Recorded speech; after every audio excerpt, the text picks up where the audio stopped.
저는 오늘 우리 성도님들에게 한 가지 질문을 던지고 말씀을 나누고자 합니다. 우리 성도님들은 하나님을 아십니까? 하나님을 사랑합니까? 각자가 대답하시기 바랍니다. 나는 하나님을 아는가? 나는 하나님을 사랑하는가? 오늘 첫 찬양에 예수 사랑합니다라고 우리는 찬양을 했습니다. 두 손을 들고 하나님을 찬양했습니다. 그렇다면 나는 예수님을 사랑하고 있는가? 나는 정말로 온 마음 다해서 예수님을 사랑하고 있는가? 각자가 이 시간 대답을 하고 이 말씀 속에서 우리는 내가 사랑하고 있는 그 사랑이 맞는 사랑인지, 그리고 지금 나는 정답이라고 체크를 했는데 오답은 아니었는지를 우리가 체크하는, 확인하는 그런 시간을 갖기를 원합니다. 자, 오늘 본문의 말씀은, 오늘 마태복음 이 5장의 본문의 말씀은 배경은 어딜까요? 산상수훈이라고 그러죠. 산상수훈. 산에서 예수님께서 많은 무리가 모였을 때 많은 사람들이 예수님께 항상 구름대처럼 몰려들었죠. 예수님께로 가면 뭐가 해결됐어요? 먹는 문제 해결되고, 그리고 병든 것도 치유받을 수 있고, 그래서 예수님 주변에는 구름대처럼 사람들이 몰려들었습니다. 많은 사람들이 몰려들었을 때 이제 그들과 함께 제자들이 주님 앞으로 가까이 오게 됩니다. 그래서 이 말씀의 배경은 결국 누군가 하면, 말씀의 대상은 누군가 하면 1차적으로는 누굴까요? 제자들입니다. 누구라고요? 제자들. 예수님의 12제자들. 그리고 그 말씀을 듣고 있는 군중들. 이들이 1차적인 이 말씀의 대상입니다. 그러면서 하신 말씀이 왜 이런 말씀을 하시는가 하면, 주님은 어떤 분이에요? 주님은 지금 어떻게 보면 잘못된 것을 어떻게 하려고 오신 거죠? 갈아엎으려고 오신 거죠. 자, 우리가 예전에 말씀을 들었습니다. 하나님 사랑, 이웃 사랑. 이게 세계명입니까? 헌계명입니까? 우리 쇼츠에는 이거 헌계명 아닌가요? 헌계명 같은데요? 이렇게 돼 있죠. 세계명이 아니라 헌계명 같은데요. 하나님 사랑, 이웃 사랑이 세계명입니까? 헌계명입니까? 예수님 오셨을 때. 세계명이 아닙니다. 헌계명입니다. 우리 쇼츠에 올라가 있는 것처럼 헌계명이에요. 오래된 계명입니다. 그런데 주님은 여전히 그걸 뭐라고 말씀하고 있죠? 새 계명이라고 말씀하고 있습니다. 왜? 실현되지 않으니까. 그토록 성경에서 하나님께서 강조했던 하나님 사랑과 이웃 사랑이 실현되지 않으니까 여전히 주님께서 보셨을 때는 실행되지 않는 계명이다 보니 이것은 새로운 겁니다. 내가 너에게 새 계명을 주노니 새로운 계명이 됩니다. 지금 주님은 이제 이 말씀을 듣고 세상으로 파송하는 그 제자들을 향해서 말씀합니다. 너희들은 어떤 존재냐? 정신 똑바로 차리라는 겁니다. 너희들은 이 세상 사람들과는 다르다는 겁니다. 나를 따르는 너희들은 하나님의 말씀이 전혀 시행되지 못하는, 그 말씀이 옛 계명에 있었음에도 불구하고 전혀 그 말씀이 능력을 발휘하지 못하는 이런 세상에서 너희들이 내 제자로서의 삶을 감당하려면 반드시 이러한 마인드를 가지고, 이러한 결단을 가지고 세상을 향해 나가지 않는다면 너희들은 더 이상 내 제자가 될 수 없다는 것을 지금 주님은 선포하고 있는 겁니다. 그냥 막연하게 눈은 눈으로, 이는 이로 이렇게 대하지 말고 그냥 사랑해라, 이런 차원이 아닙니다. 주님께서 이 땅에 오신 목적이 뭐예요? 우리는 잘 봐야 합니다. 하나님께서 아브라함을 택하신 목적이 어디 있어요? 아브라함을 택하신 목적이 어디 있습니까? 아브라함을 택하신 목적은 결국은 뭐예요? 제사장의 나라를 만들기 위함입니다. 많은 사람들을 하나님께 중매하는, 많은 사람들을 하나님께로 가게 하는 그 징검다리의 역할을 하는 제사장의 나라를 만들기 위해서 하나님은 아브라함을 택했습니다. 아브라함이 뭐 이뻐서 택한 게 아닙니다. 세상에 많고 많은 사람 중에 아브라함아, 내가 너 하나만을 내가 사랑할게. 수많은 민족 중에 이스라엘, 내가 너희들만 내가 사랑할게. 그러려고 하나님이 이스라엘을 택한 것이 아닙니다. 우리가 하나님의 자녀입니까? 내가 하나님의 아들이고 딸입니까? 하나님께서 나를 사랑하시는 이유가, 그래, 세상의 모든 사람들 내가 다 유기시키고 내가 너 하나 구원시킬게. 그런 목적으로 우리를 부르셨다고 생각하십니까? 천만의 말씀입니다. 우린 정신 차려야 됩니다. 오늘 본문의 말씀은 이 세상을 향하여 나갈 제자들이 어떤 마인드를 가지고 세상으로 파송되어야 되는가? 결국 그들은 누구예요? 누구의 이름으로 나가는 거죠? 하나님의 이름으로, 예수 그리스도의 이름으로 나갑니다. 주님의 제자의 모습으로 나갑니다. 우리 하늘빛 교회 성도님들이 나가서 사고를 한번 쳤다고 생각해 봤어요. 우리 하늘빛 교회 성도님 누군가 나가서 정말로 어떤 큰 사고를 쳤어요. 그러면 어떤 영향을 미칠까요? 알고 봤더니 그 교인이 하늘빛 교회 다니는데 하늘빛 교회에서 그런 일이 일어났대. 전도될까요? 안 될까요? 전도 안 됩니다. 전도될 수가 없습니다. 우리는 그리스도의 대사라는 사실을 알아야 됩니다. 자, 오늘 본문을 보면 주님은 세상을 향해서 나가는, 이제 제자로서의 역할을 감당해야 되는 그들을 향해서 주님은 분명하게 말씀합니다. 너희들이 새롭게 되지 않으면, 너희들이 완전히 새롭게 리모델링이 아닙니다. 리뉴얼입니다. 리모델링은 그냥 대충 몇 군데 뜯어 고치는 게 리모델링이라고 했을 때, 리뉴얼은 뭐예요? 완전히 다 뜯어 고치는 겁니다. 기둥만 남기고 기둥만 딱 놔두고 다 뜯어 고치는 겁니다. 하나부터 10까지 바닥 타일부터 해서 싹 다 뜯어 고치는 게 뭐예요? 리뉴얼입니다. 리모델링은 일부 샤시, 이쪽이 조금 안 좋은 것 같아, 저쪽, 그게 리모델링이죠. 자, 지금 하나님은 주님을 따르는 제자들을 향해서, 군중들을 향해서 리뉴얼할 것을 지금 주문하고 있습니다. 너희들은 완전히 다 새롭게 돼야 된다는 겁니다. 그러면서 하신 말씀이 우리 38절 읽겠습니다. 다 같이. 또 눈은 눈으로 이는 이로 갚으라 하였다는 것을 너희가 들었으나 나는 너희에게 이르노니 악한 자를 대적하지 말라. 누구든지 내 오른편 뺨을 치거든 왼편도 돌려대며 또 너를 고발하며 속옷을 가지고자 하는 자에게 그도까지도 가지게 하며, 여기까지 읽겠습니다. 자, 또 눈은 눈으로 이는 이로 갚으라 했다는 것을 너희가 들었으나, 어디에 나오는 말씀입니까? 눈은 눈으로, 이는 이. 우리도 그런 말 하죠. 안 믿는 사람들도 눈에는 눈, 이에는 이. 어디에 있는 말씀이에요? 레위기에, 출애굽기에, 그리고 신명기에 있는 말씀입니다. 구약에 있는 말씀입니다. 구약에 어떤 말씀이 나올까요? 우리 레위기 24장을 한번 펴보겠습니다. 레위기 24장. 벌써 화면에 떼 있네요. 화면 보고 읽겠습니다. 다 같이. 만일 사람을 쳐 죽인 자는 반드시 죽일 것이요 짐승을 쳐 죽인 자는 짐승으로 짐승을 갚을 것이며, 사람이 만일 그의 이웃에게 상해를 입혔으면 그가 행한 대로 그에게 행할 것이니. 보세요. 앞절. 사람이 만일 그의 이웃에게 상해를 입혔으면 그가 행한 대로 그에게 어떻게 하라? 행할 것이다. 그리고 읽겠습니다. 20절. 상처에는 상처로, 눈에는 눈으로, 이에는 이로 갚을지라. 남에게 상해를 입힌 그대로 그에게 그렇게 할 것이며. 자, 어디에 있는 거예요? 레위기 24장에, 신명기 19장에, 그리고 출애굽기 21장에 있는 말씀입니다. 똑같은 말씀입니다. 자, 지금 주님은 말씀합니다. 또 눈은 눈으로, 이는 이로 갚아라 했다는 너희가 들었으나, 구약에서 모세율법에서 그렇게 들었지만 나는 너희들에게 말한다. 어떻게 말하고 있습니까? 누구든지 내 오른뺨을 치거든 왼편도 돌려대라. 그러니까 눈에는 눈, 이에는 이라고, 이로 대응하지 말라는 겁니다. 자, 언젠가 이 말씀을 가지고 한번 나눌 기회가 있을 겁니다. 우리는 혼돈이었죠. 구약의 율법이 뭐예요? 하나님 사랑과 이웃 사랑입니다.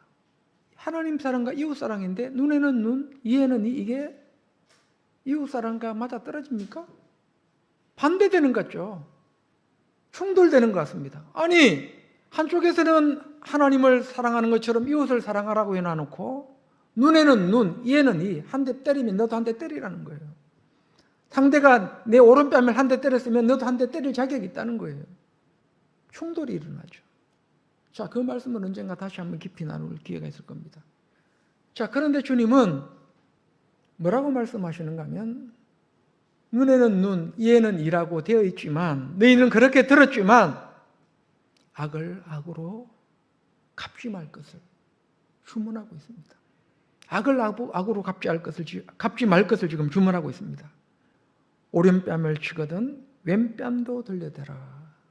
자, 구약의 율법대로라면 나도 어떻게 할 수 있어요? 제 사람이 내 오른뺨을 한 대 때렸습니다. 그럼 나도 어떤 권리가 있다고요? 나도 한 대 딱 때릴 권리가 있는 거예요. 구약의 율법대로라면.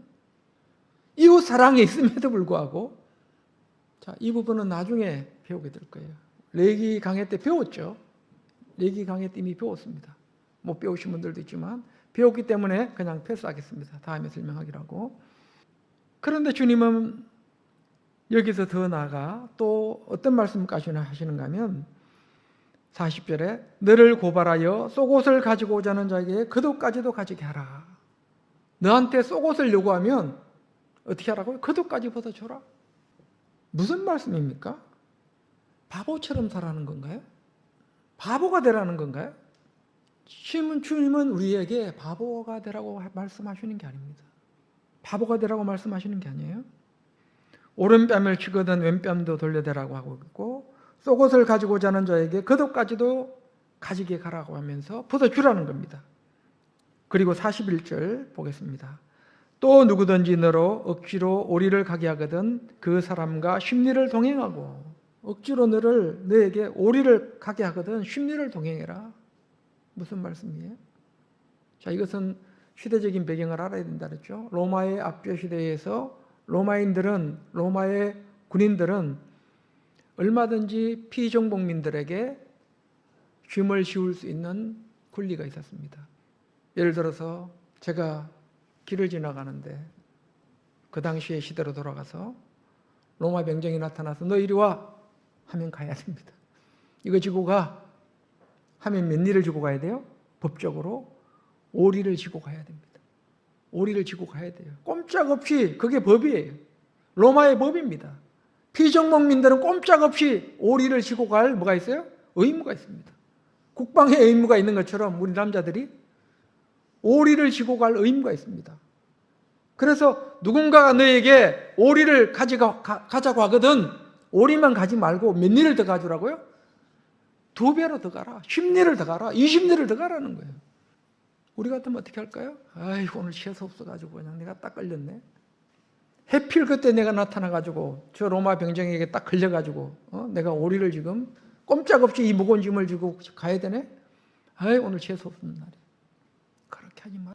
하나님은 우리에게 바보처럼 살라고 요구하고 있습니까? 하나님 주님께서 우리에게 명령하신 목적이 바보가 되게 하는 게 목적입니까? 우리로 하여금 바보가 되게 하는 게 하나님께서 우리에게 이런 명령을 주신 목적입니까? 아닙니다. 주님의 목적은 단 하나입니다. 이 땅 가운데 하나님의 나라를 실현시키는 겁니다. 하나님의 나라를 이 땅 가운데 실현시키는 겁니다.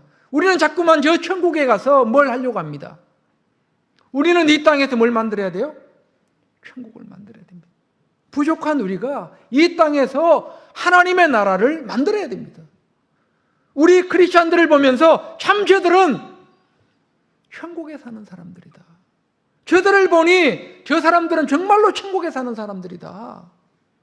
돈 없이 살아도 가난하게 살아도 집에 쌀이 떨어져도 양식이 떨어져도 몸이 아파도 저들을 보니 저들의 삶 자체가 천국이다. 많은 크리스찬들을 향하여 주님은 이 땅에 있는 인생들에게 천국된 백성의 삶이 어떤 것인지를 보여주라는 겁니다. 그러면 그들에게 뭔가 감동을 주고 뭔가 다른 모습을 보여주기 위해서 필요한 게 뭘까요? 정 그들과는 반대되는 삶을 사는 겁니다. 그들과는 전혀 반대가 되는 삶을, 그런 마인드를 가지고 살아가야 된다는 사실을 우리는 알아야 됩니다. 자, 그리고 나서 42절 읽겠습니다. 내게 구하는 자에게 주며 내게 꾸고자 하는 자에게 거절하지 말라.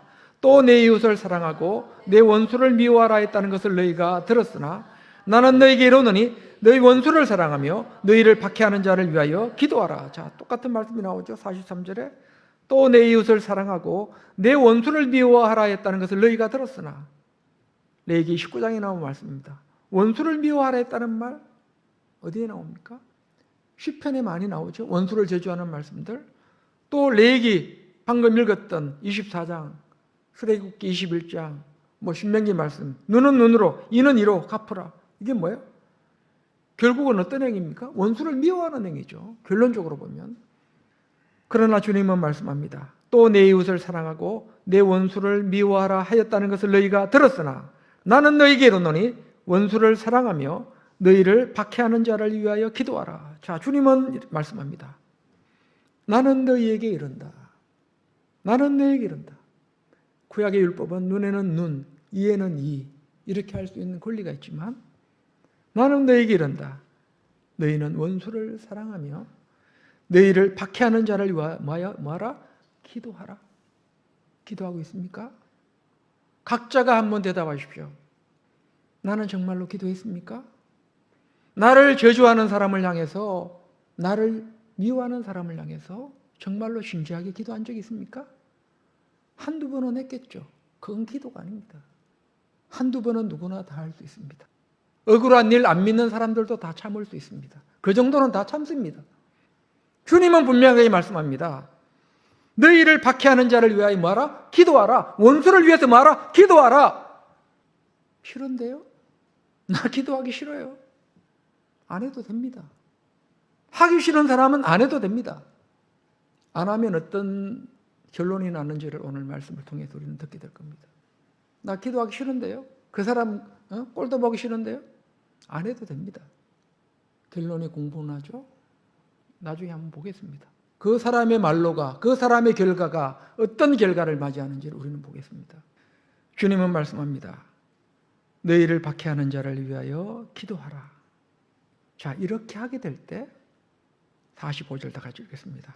이같이 한즉 하늘에 계신 너희 아버지의 아들이 되리니 이는 하나님이 그 해를 악인과 선인에게 비추어 주시며 비를 의로운 자와 불의한 자에게 내려 주심이라. 그러면서 주님은 말씀합니다. 이렇게 하게 될 때 오른뺨을 맞아도 왼뺨을 돌려댈 줄 알고, 오리를 가자고 할 때 심리를 동행하게 되고, 겉옷을 요구하는 자에게 속옷을 요구하는 자에게 겉옷까지 내가 벗어주게 될 때 뭐가 된다고요? 하나님의 아들이 될 것이다. 이것이 하나님의 아들됨의 증거다라고 지금 주님은 말씀합니다. 자, 그러면서 중요한 말씀을 합니다. 46절 시작. 너희가 너희를 사랑하는 자를 사랑하면 무슨 상이 있으리요? 세리도 이같이 아니하느냐? 너희가 너희를 사랑하는 자를 사랑하면 무슨 상이 있겠느냐? 쇼츠에도 나온 말씀이죠. 우리가 계속 들었던 말씀입니다. 최근에 내가 나를 사랑하는 자를 사랑하면 무슨 상이 있냐고 묻습니다. 상 받을 게 있어요, 없어요? 없습니다. 나와 코드가 딱딱 들어맞는 사람을 사랑하는 게 무슨 하나님 앞에 상이 되겠어요? 아우, 이 사람은 나하고 코드가 쫙 맞아 떨어져. 평생 그냥 친구하고 싶어. 평생을 친구해도 상이 없습니다. 상 받을 생각하지 마세요. 그건 누구도 하는 거예요? 이방 사람들도 하는 거예요. 안 믿는 불신자들도 하는 겁니다. 저 세리들도 하는 겁니다. 죄인의 대명사였던, 여기서 왜 세리가 나오는가 하면 세리는 그 당대의 죄인의 대명사입니다. 죄인 그러면 제일 먼저 누가 떠올라요? 세리, 간음한 자, 세리, 창녀. 이 사람들은 죄인의 대명사입니다. 우리 다시 읽겠습니다. 46절. 너희가 너희를 사랑하는 자를 사랑하면 무슨 상이 있으리요? 세리도 이같이 아니하느냐? 저 죄인들도, 저 불신자들도 저렇게 하고 있지 않느냐? 그런데 네가 사랑하는 자를 사랑한다? 너와 코드가 딱딱 맞아 떨어지는 사람만 품을 수 있다? 그건 사랑이 아니라는 겁니다. 사랑을 가정한 것이지 결코 그것은 사랑이 아닙니다. 47절 읽겠습니다. 또 너희가 너희 형제에게만 무난하면 남보다 더하는 것이 무엇이냐? 이방인들도 이같이 아니하느냐? 자, 지금 똑같은 말씀을 하고 있죠. 이방인들도 이같이 아니하느냐? 너희가 너희 형제에게만 무난하면 남보다 더하는 것이 무엇이냐? 이방인들도 이같이 아니하느냐? 자, 그렇다면 우리는 왜 우리가 사랑해야 되느냐? 왜 지금 주님은 계속해서 사랑을 강조하고 있느냐? 자, 주님도 나는 참 포도나무요 내 아버지는 농부라라고 하시면서 요한복음 15장의 말씀을 우리가 얼마 전에 들은 적이 있죠. 왜 주님은 이토록 사랑을 강조하고 있을까? 용서를 강조하고 있을까를 우리는 한번 돌아봐야 합니다. 저는 오늘 찬양 부르면서 찬양 부르는 도중에 문들아 머리 들어라 그 찬양할 때 그냥 그런 마음이 왔습니다. 어떤 마음이 왔는가 하면 과연 이 하늘빛 교회에 하나님은 들어오실 수 있는가?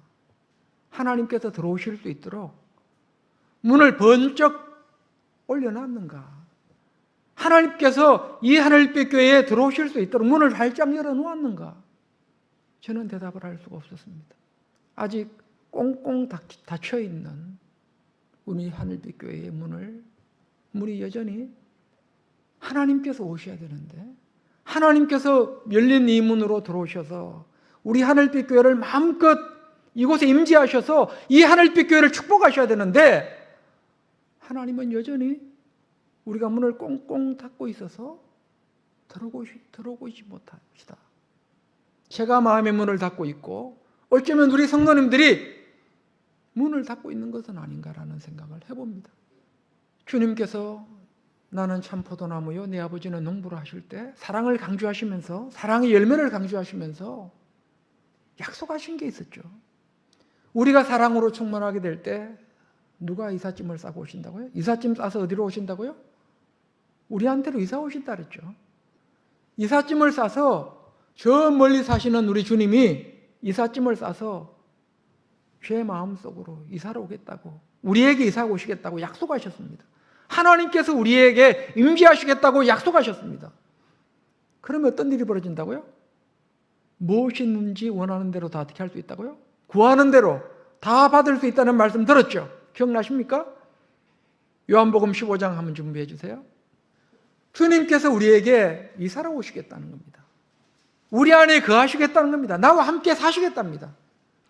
아브라함이 하신 약속이 뭐였어요? 아브라함에게 나는 너의 지극히 큰 뭐니라? 너의 방패이고 상급이니라 말씀하셨죠. 하나님께서 아브라함에게 너의 상급이 될 것이고 너의 방패가 될 것을 말씀해 주셨습니다. 하나님은 아브라함에게 뭘로 준다고요? 하나님을 상으로 주시겠답니다. 상품이 가끔 마트 같은데 대형마트 같은데 오픈할 때 보면 상품으로 내거는 게 있어요. 얼마 전에 보니까 이 파주에서도 그런 걸 봤습니다. 뭐 아반떼 한 대 경품으로 추첨해가지고 주겠다고. 옛날에는 모닝 한 대 보셨죠? 아니면 냉장고 한 대 상품입니다.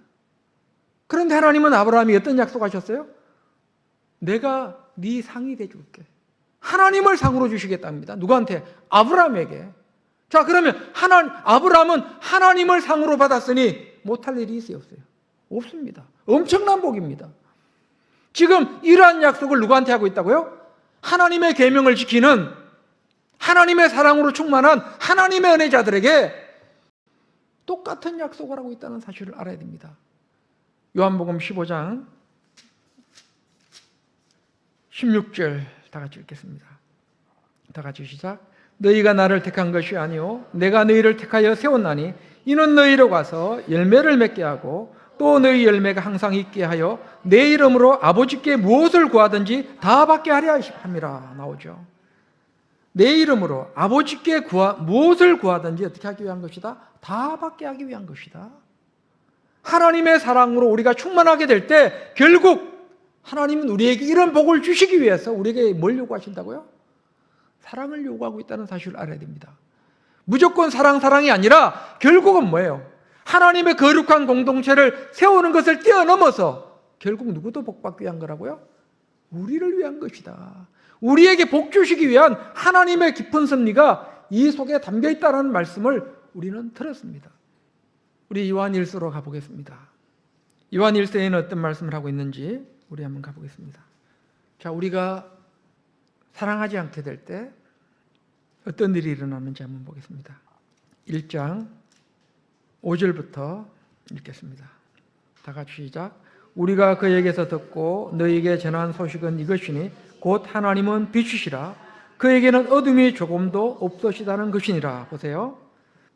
우리가 그에게서 듣고 너희에게 전하는 소식은 이것이니 곧 하나님은 빛이시라. 하나님은 뭐라고요? 빛이시다. 무슨 의미가 있습니까? 하나님은 빛이시다. 그냥 알 것 같기도 하고 모를 것 같기도 하고 하나님은 그냥 빛이시래. 우리가 늘 들었단 말씀입니다. 곧 하나님은 빛이시라. 그에게는 어둠이 조금도 없으시다는 것이니라. 빛과 어둠을 지금 딱 들고 나오고 있습니다. 하나님은 빛이신데 그분에게는 어둠이 어떻게 했다? 조금도 0.001%의 어둠도 어떻게 했다? 존재하지 않는다라고 말씀하고 있습니다. 그리고 나서 보겠습니다. 6절 다 같이 시작.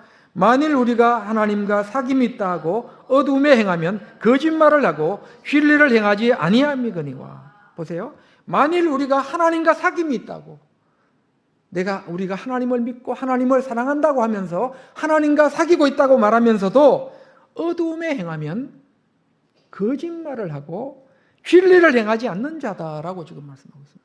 이게 무슨 말씀인 것 같습니까? 계속 읽다 보면 그 정체가 뭔지 우리는 알 수 있습니다. 계속 읽겠습니다. 우리 2장으로 한번 넘어가 보겠습니다. 그러면 이 빛은 뭐고 이 어둠은 뭔지 한번 보도록 하겠습니다. 2장 3절 다 같이 시작. 우리가 그의 계명을 지키면 이로써 우리가 그를 아는 줄로 알 것이요. 보세요. 우리가 그의 계명을 지키면 계명을 지킴으로써 우리가 누구를 알 수 있다고요? 하나님을 알고 예수 그리스도를 알 수 있다는 것이죠. 그를 아는 줄로 알 것이요. 그를 아노라 하고 4절 다 같이 그를 아노라 하고 그의 계명을 지키지 아니하는 자는 거짓말하는 자요 진리가 그 속에 있지 아니하되. 거짓말하는 자다. 사기치는 자라는 겁니다. 거짓이면서 진짜인 척 행세한다는 거예요. 짝퉁이면서 나 진짜인 척 행세하고 있다는 겁니다. 이 무서운 말씀입니다. 짝퉁과 진품은 비슷하죠. 진품과 짝퉁 비슷합니다. 그러나 진품은 진품이고 짝퉁은 짝퉁입니다. 아무리 잘 만들었어도 그건 짝퉁은 짝퉁이에요. 아무리 사람들 앞에 진품처럼 명품백 짝퉁 들고 다녀도 짝퉁은 짝퉁입니다. 우리가 하나님 앞에 아무리 내가 하나님을 잘 믿는 것처럼 사람들에게 비춰진다 할지라도 그것은 뭐예요? 짝퉁입니다. 하나님 보실 때 짝퉁입니다. 우리가 두려워야 되는 이유가 바로 거기에 있습니다. 저는 우리 성도님들에게 이런 말씀을 외치지만 누구에게 해당되는 말일까요? 곧 죄에게 해당되는 말씀입니다. 정말로 두렵고 무서운 말씀입니다. 3절 다시 읽겠습니다. 우리가 그의 계명을 지키면 이로써 우리가 그를 아는 줄로 알 것이요. 보세요. 우리가 그의 계명을 지키면 이것으로써 우리가 그를 아는 줄로 알 것이요. 여기서 계명은 뭐예요? 들었죠? 사랑입니다. 많은 말씀들 중에 뭘까요? 그 말씀들을 포함한 가장 핵심은 뭘까요? 사랑입니다. 사랑이 없으면 아무것도 아니라 그랬습니다. 고린도전서 13장에 내 몸을 불사르게 내어줄지라도 사랑이 없으면 아무것도 아니랍니다. 보세요. 내 몸을 불사르게 내가 던졌습니다. 내 몸을 불 속에 던졌습니다. 사랑 같은데 우리가 봤을 땐 그게 분명히 사랑의 행위 같은데 주님은 말씀합니다. 내 몸을 불사르게 내어줄지라도 사랑이 없으면 아무것도 아니다. 우리 고린도전서 13장도 한번 가볼까요? 자, 오늘 제가 준비하지 못한 구절들이 많습니다. 고린도전서 13장도 한번 띄워줘 보세요. 자, 요한 1서 말씀 그대로 접어두고 고린도전서 13장 말씀도 한번 가보겠습니다. 1절부터 읽겠습니다. 다 같이. 내가 사람의 방언과 천사의 말을 할지라도 사랑이 없으면 소리나는 구리와 울리는 꽹과리가 되고 내가 예언하는 능력이 있어 모든 비밀과 모든 지식을 알고 또 산을 옮길 만한 모든 믿음이 있을지라도 사랑이 없으면 내가 아무것도 아니요 내가 내게 있는 모든 것으로 구제하고 또 내 몸을 불사르게 내줄지라도 사랑이 없으면 내게 아무 유익이 없느니라. 자, 보세요. 지금 1절부터 3절까지의 말씀이 이게 보통 일이 아니죠. 내가 예언하는 능력이 있어. 모든 비밀과 모든 지식을 알고 또 산을 옮길 만한 뭐가 있어요? 믿음이 있을지라도 산을 옮길 만한 믿음, 우리 중에 산을 옮길 만한 믿음이 있습니까? 저는 없습니다. 겨자씨 하나의 믿음이 없어서 아직 산을 옮기지 못하고 있어요. 그런데 뭐라고 말씀하고 있습니까? 산을 옮길 만한 믿음이 있을지라도 이 사람은 대단한 경지에 올라간 사람입니다. 신앙으로 말하면 고수 중에 최고수입니다. 산을 옮길 만한 믿음이니까. 그런데 바울은 뭘 이야기하고 있어요?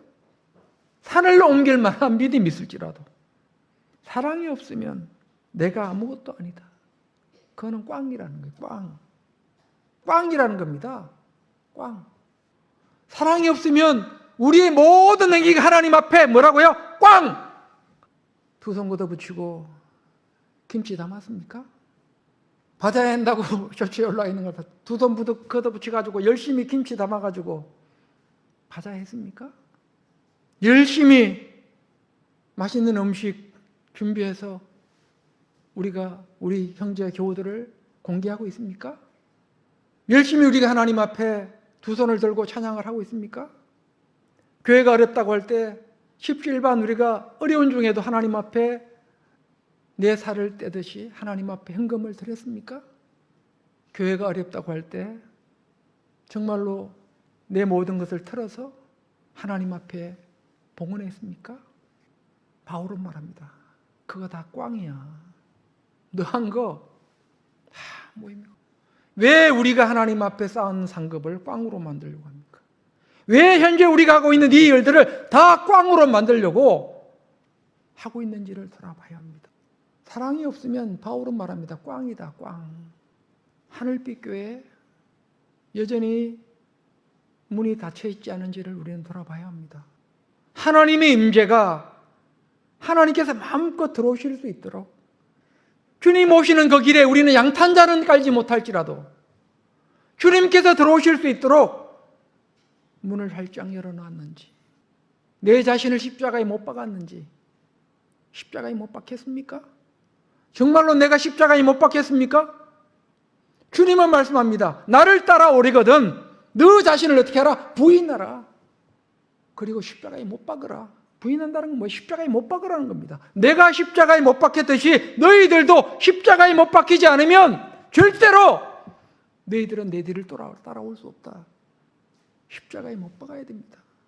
우리들 자신이 십자가에 못 박히지 않으면 절대로 주님은 이 하늘빛 교회로 오실 수가 없습니다. 마하트마 간디가 기독교의 적은 누구라고요? 기독교의 적은 기독교인이라고 그랬습니다. 마하트마 간디가 기독교의 적은 기독교다. 기독교인들이다. 하나님의 적은 하나님을 믿는 사람들이다. 참으로 아이러니한 말이죠. 그럼 우리는 한 단계 더 나가야 됩니다. 우리 하늘빛 교회의 적은 누굴까요? 우리 하늘빛 교회의 적은 저기 밑에 길 막은 사람들일까요? 길 막아가지고 우리 교회 쉽게 못 오게 삥 둘러 쏘게 하는 사람들이 우리 하늘빛 교회의 적입니까? 우리에게 불편은 줄 수 있지만 그 사람은 우리의 적이 아닙니다. 우리의 이웃이지 우리의 적이 아닙니다. 우리 하늘빛 교회의 적은 이 전상우 목사입니다. 우리 하늘빛 교회의 적은 여기 앉아있는 우리 성도님들이 누가 될 수 있어요? 하늘빛 교회의 적이 될 수 있습니다. 엄청 무서운 말씀입니다. 저는 우리 하늘빛 교회에 주님께서 하루빨리 임재하기를 고대하고 있습니다. 그래서 저 자신도 돌아봅니다. 내가 고쳐야 될 것은 뭘까? 내가 고쳐야 될 것은 뭐지? 내가 하나님 앞에 아름답지 못한 것은 뭐지? 내 자신이 버려야 될 것은 뭘까? 물론 그것이 하루아침에 되지는 않겠지만 여전히 우리는 자신들을 돌아봐야 됩니다.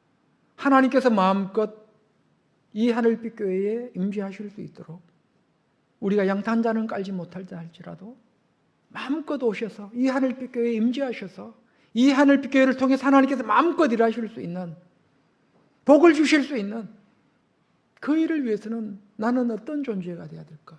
내가 해야 될 일은 뭘까? 돌아봅니다. 오늘 우리 대표교대에 우리 집사님께서 그런 기도하셨죠. 우리 표 첫 번째에 있는 실천 항목 첫 번째, 서로의 다름을 인정하고 장점만 서로 바라보면서 칭찬하고 격려하는 공동체. 서로의 다름을 인정하고 장점만 바라보면서 칭찬하고 격려하는 공동체. 이것이 2025년 하늘빛 교회 실천 항목 첫 번째입니다. 바울은 오늘 13장을 통해서 2절, 3절을 통해서 분명하게 말합니다. 내가 예언하는 능력이 있어 모든 비밀과 모든 지식을 알고 또 산을 옮길 만한 모든 믿음이 있을지라도 사랑이 없으면 내가 아무것도 아니요 내가 내게 있는 모든 것으로 구제하고 또 내 몸을 불사르게 내줄지라도 사랑이 없으면 내가 아무 유익이 없느니라. 사랑이 없으면 아무 유익도 없고 다 꽝이다라고 말하고 있습니다. 4절, 사랑은 오래 참고 사랑은 온유하며 시기하지 아니하며 사랑은 자랑하지 아니하며 교만하지 아니하며 무례히 행하지 아니하며 자기의 유익을 구하지 아니하며 성내지 아니하며 악한 것을 생각지 아니하며. 보세요. 사랑의 범위가 상당히 넓죠. 오래 참는 것부터 시작합니다. 온유하고 시기하지 않고 자랑하지 않고 교만하지 않는 것도 사랑이랍니다. 무례히 행하지 않는 것도 사랑이랍니다. 자기의 유익을 구하지 않는 것도 사랑이랍니다. 썩내지 않는 것, 악한 것, 이것도 사랑이랍니다. 불의를 기뻐하지 아니하며 진리와 함께 기뻐하고 모든 것을 참으며 모든 것을 믿으며 모든 것을 바라며 모든 것을 견디느니라. 자, 그러면서 바울이 끝까지 남는 게 뭐라고요? 8절 다 같이 사랑은 언제까지나 떨어지지 아니하되 예언도 피하고 방언도 고치고 지식도 피하리라. 13절 다 같이 그런즉 믿음, 소망, 사랑 이 세 가지는 항상 있을 것인데 그 중에 제일은 사랑이라. 자, 끝까지 남는 게 뭐예요? 사랑이다라고 말씀하고 있습니다. 자, 그러면 왜 이 사랑이 이토록 우리에게 중요할 수밖에 없느냐? 우리 요한 1서로 가서 계속 읽겠습니다. 요한 1서 2장 3절 다시 읽겠습니다. 우리가 그의 계명을 지키면 이로써 우리가 그를 아는 줄로 알 것이요. 자, 이 계명이 뭐라고요? 사랑의 계명입니다. 이 사랑을 지키게 될 때 우리가 비로소 누구를 안다고요? 하나님을 안다라고 지금 주님을 안다라고 지금 결론을 짓고 있습니다. 그리고 4절 그를 아노라고 그의 계명을 지키지 아니하는 자는 거짓말하는 자요 진리가 그 속에 있지 아니하되. 왜? 사랑이 없으니까 다 꽝이었잖아요. 꽝이었는데 마치 뭐가 있는 것처럼 사기치는 거죠. 그렇지 않습니까? 하나님 앞에 사기치는 겁니다. 하나님 앞에 참 하나님의 백성인 척 지금 사기치고 있는 겁니다. 누구처럼? 바리새인들처럼. 우리 계속해서 읽겠습니다. 몇 절부터 읽는가 하면 9절부터 읽겠습니다. 다 같이 빛 가운데 있다 하면서 그 형제를 미워하는 자는 지금까지 어둠에 있는 자요. 보세요. 빛 가운데 있다 하면서 그 형제를 미워하는 자는 지금까지 어둠에 있다. 어디에 있다고요? 어둠에 있는 자다. 빛 가운데 있다고 하면서 그 형제를 미워하는 자는 지금까지 여전히 빛 가운데 있는 것이 아니라 어둠 가운데 있다라고 말씀하고 있습니다. 10절 그의 형제를 사랑하는 자는 빛 가운데 거하여 자기 속에 거리낌이 없으나 그의 형제를 미워하는 자는 어둠에 있고 그 어둠에 행하며 갈 곳을 알지 못하나니 이는 그 어둠이 그의 눈을 멀게 하였습니다. 그러니까 형제를 사랑하지 않는 것, 사랑의 마음이 충만하지 않는 것은 뭐라고요? 결국 어디에 거하는 거라고요? 나는 지금 여전히 어둠 가운데 거하고 있다라고 지금 사도 요한은 우리에게 분명하게 말씀하고 있습니다. 그럼 왜 우리는 이 어둠에 거하면 안 되느냐? 왜 우리는 빛 가운데 거해야 되느냐? 그리고 그 빛이 뭐냐 도대체? 이 빛의 실체가 뭐냐? 빛의 실체가 뭔지를 알아야 됩니다. 하나님은 빛이시라 그랬는데 이 빛의 실체가 뭔지를 알아야 됩니다. 그 빛이 뭘까요? 요한일서 3장으로 갑니다. 요한일서 3장 빛의 실체를, 어둠의 실체를 우리는 들여다보기를 원합니다. 7절부터 읽겠습니다. 다 같이 3장 7절 시작. 자녀들아 아무도 너희를 미혹하지 못하게 하라. 의를 행하는 자는 그의 의로우심과 같이 의롭고 죄를 짓는 자는 마귀에게 속하나니 마귀는 처음부터 범죄함이라. 하나님의 아들이 나타나신 것은 마귀의 일을 멸하려 하심이라. 보세요.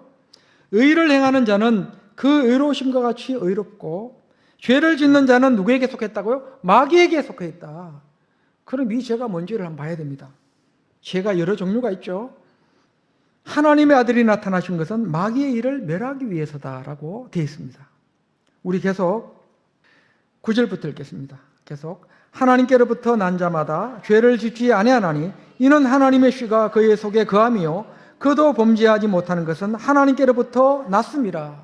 자, 그러니까 범죄하지 않는 이유는 뭐예요? 하나님께 났기 때문에. 죄를 짓는 것은 뭐예요? 결국은 어둠에 속해 있기 때문에. 그 어둠은 누굴까요? 바로 사탄입니다. 계속해서 읽으면 나옵니다. 우리 10절 다 같이. 이러므로 하나님의 자녀들과 마귀의 자녀들이 드러나나니 무릇 의를 행하지 아니하는 자는 또는 그 형제를 사랑하지 아니하는 자는 하나님께 속하지 아니하니라. 보세요. 분명하게 말씀하고 있습니다. 이러므로 하나님의 자녀들과 마귀의 자녀들이 드러난다. 뭘로 드러나느냐? 무릇 의를 행하지 아니하는 자 또는 그 형제를 사랑하지 아니하는 자는 하나님께 속하지 않았다라고 딱 결론을 내고 있습니다. 무서운 말씀입니다. 우리는 단순하게 내가 뭐 사랑해도 되고 안 되고 그런 차원의 문제가 아닙니다. 우리의 구원이 있느냐, 우리에게 구원이 있느냐 없느냐, 우리가 하나님의 아들이 되느냐 안 되느냐의 뭐예요? 갈림길이 어디예요? 바로 사랑이라는 사실을 알아야 됩니다. 내가 마귀의 편에 설 것이냐, 내가 하나님의 편에 설 것이냐, 그 중심이 뭐라고요? 바로 사랑입니다. 그 중요한 한 가지가 뭐예요? 바로 사랑입니다. 회의하기가 아닙니다. 다시 읽겠습니다. 10절 시작. 이러므로 하나님의 자녀들과 마귀의 자녀들이 드러나나니 무릇 의를 행하지 아니하는 자나 또는 그 형제를 사랑하지 아니하는 자는 하나님께 속하지 아니하니라. 사도 요한은 분명하게 말합니다. 하나님께 속한 자가 아니다. 그러면서 11절 우리는 서로 사랑할지니 이는 너희가 처음부터 들은 소식이라. 자, 우리는 서로 사랑할지니 이는 너희가 처음부터 들은 소식이라. 12절 다 같이 가인같이 하지 말라. 그는 악한 자에게 속하여 그 아우를 죽였으니 어떤 이유로 죽였느냐? 자기의 행위는 악하고 그의 아우 행위는 의로움이라. 자, 가인같이 하지 말아라. 그는 악한 자에게 속했다. 가인은 누구에게 속했다고요? 악한 자에게 속했다는 겁니다. 가인이 동생 아벨을 왜 쳐 죽였어요? 왜 죽였습니까? 악한 자에게 속했기 때문입니다. 그 악한 자가 누구예요? 사탄에게 속했기 때문입니다. 그 사탄의 속성이 뭐예요? 바로 어두움입니다.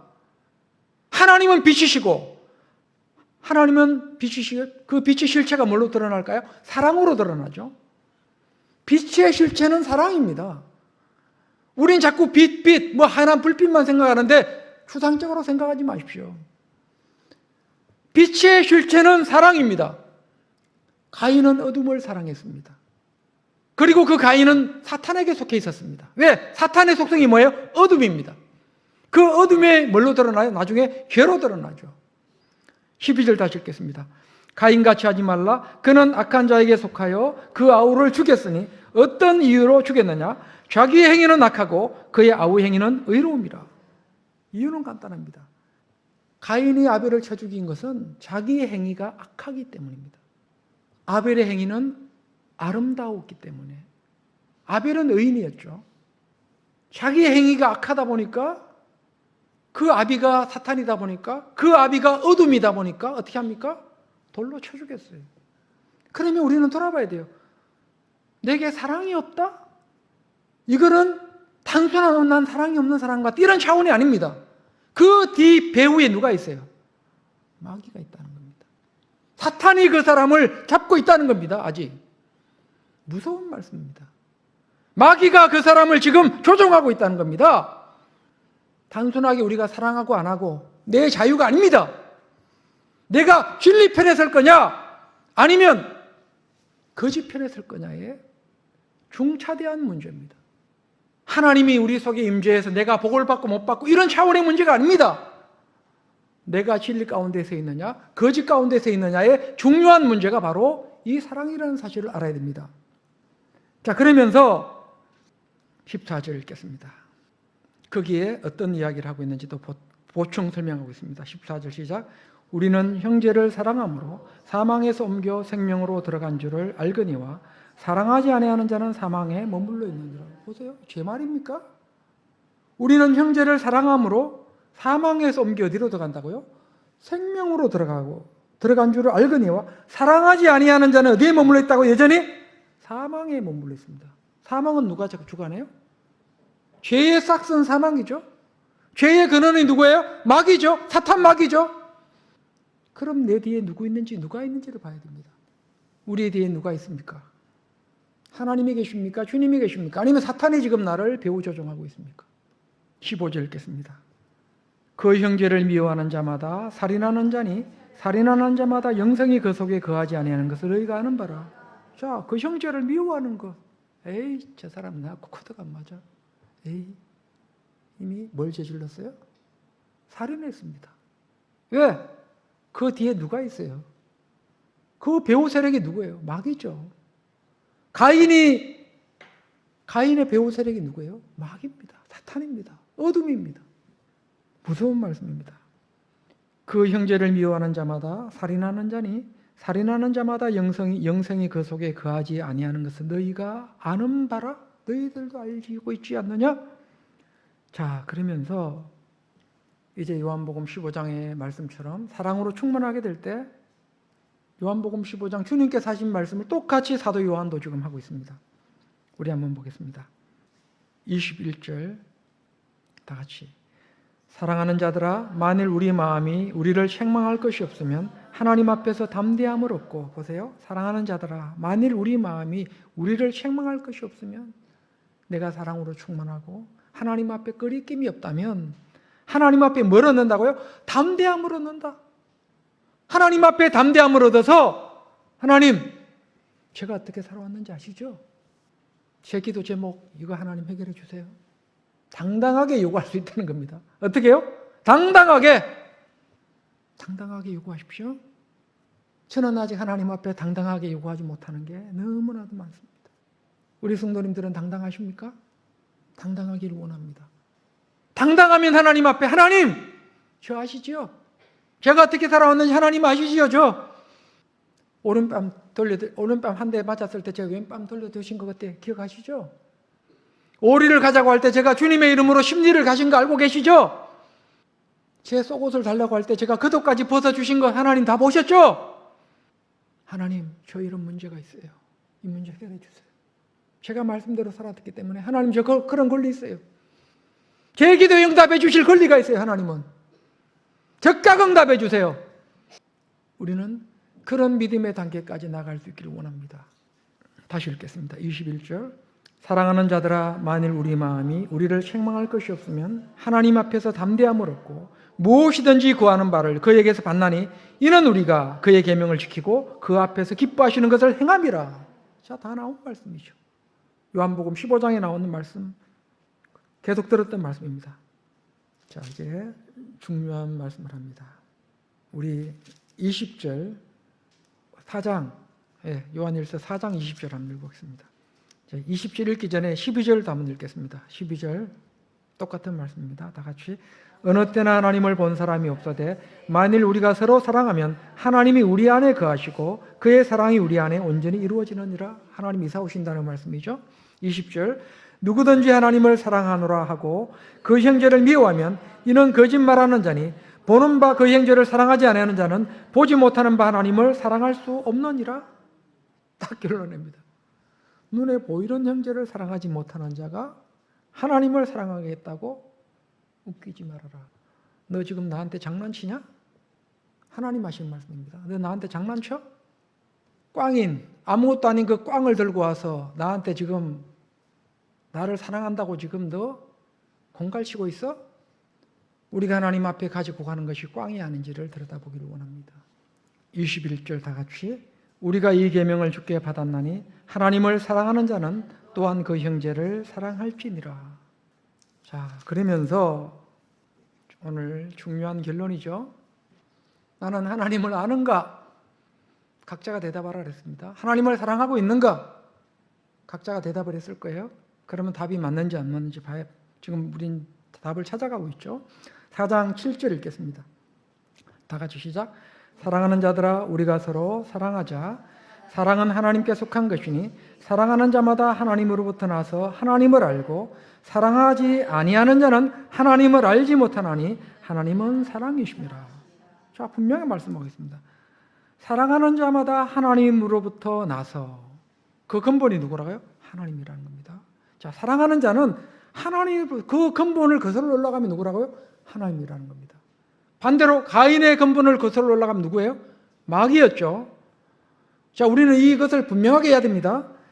사랑하는 자마다 하나님으로부터 나서 하나님을 알고 사랑하지 아니하는 자는 하나님을 알지 못하나니 이는 하나님은 사랑이십니다. 8절에 사랑하지 아니하는 자는 하나님을 알지 못하나니, 꽝이라는 거, 꽝. 하나님을 알지 못한다라고 분명하게 말씀하고 있습니다. 우리의 신앙을 점검하셨습니까? 늦지 않았습니다. 자, 우리는 이 신앙의 토대 위에 이 하늘빛 교회를 든든히 세울 수 있다는 사실을 믿어야 합니다. 우리가 이 신앙의 토대를 마련하게 될 때 비로소 주님은 그때 우리 하늘빛 교회에 임재하셔서 하나님께서 하고자 하시는 일들을 마음껏 펼치실 것입니다. 우리가 그런 말씀 들었습니다.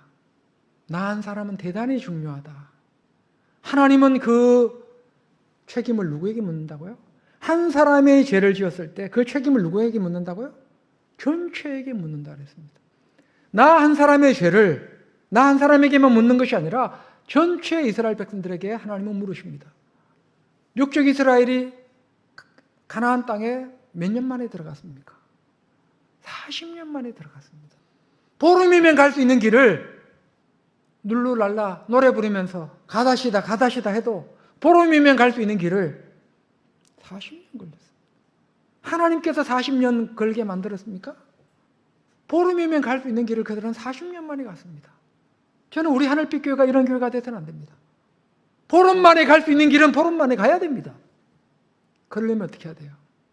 우리가 사랑으로 충만해서 하늘의 제자답게 사랑으로 충만해서 이 하나님의 성전의 문이 활짝 열리고 하나님께서 마음껏 우리 하늘빛 교회에 오실 수 있도록, 이곳으로 이사 오실 수 있도록, 우리의 삶 속에 임재하셔서 우리를 복주실 수 있도록 우리는 철저히 우리들 자신을 십자가에 못 박아야 됩니다. 그 길만이 이 하늘빛 교회가 하나님 앞에 주님의 뜻을, 주님의 몸된 교회를 세우는 그런 아름다운 교회로 발견되어져서 이 성전을 통해서 하나님께서 하고자 하시는 그 일들을 마음껏 펼칠 수 있다는 사실을 우리가 꼭 믿을 수 있기를 원합니다. 주님은 말씀합니다. 이제 세상을 향해서 나가는 너희들은 이 세상과는 달라야 된다. 이 이방인들과는 달라야 된다. 저 세리들과는 달라야 된다. 저 바리새인들과는 달라야 된다. 너희들은 내 제자가 아니냐. 하나님의 사람이 아니냐. 참빛 되시는 사랑의 그리스도의 대사가 아니냐. 그러면서 참된 하늘의 제자의 모습이, 그 제자의 길이 어때야 되는지를 오늘 말씀을 통해서 우리에게 말씀하고 있습니다. 우리는 이 땅에서 상을 받지 않기를 원합니다. 마태복음 6장에 보면 이미 상 받은 사람들이 나옵니다. 바리새인들, 종교 지도자들. 그들은 이미 자기 상을 받았느니라. 주님 이렇게 말씀하시죠. 적시로 상 받는 비결이 뭐예요? 내가 하고 싶은 대로 하면 상 받는다 그랬죠? 나는 저 사람 사랑할 수 없어. 사랑 안 하면 됩니다. 그럼 뭐예요? 그 사람은 받을 상급이 없습니다. 저 사람 난 용서하기 싫어. 내 눈에 흙이 들어가도 나는 용서 못해. 그러면 그 사람은 받을 상이 없습니다. 그나마 이 땅에서 이미 다 받아버렸죠. 자기가 다 받아버렸습니다. 자기 상을 이미 그 바리새인들처럼 다 받아버렸습니다.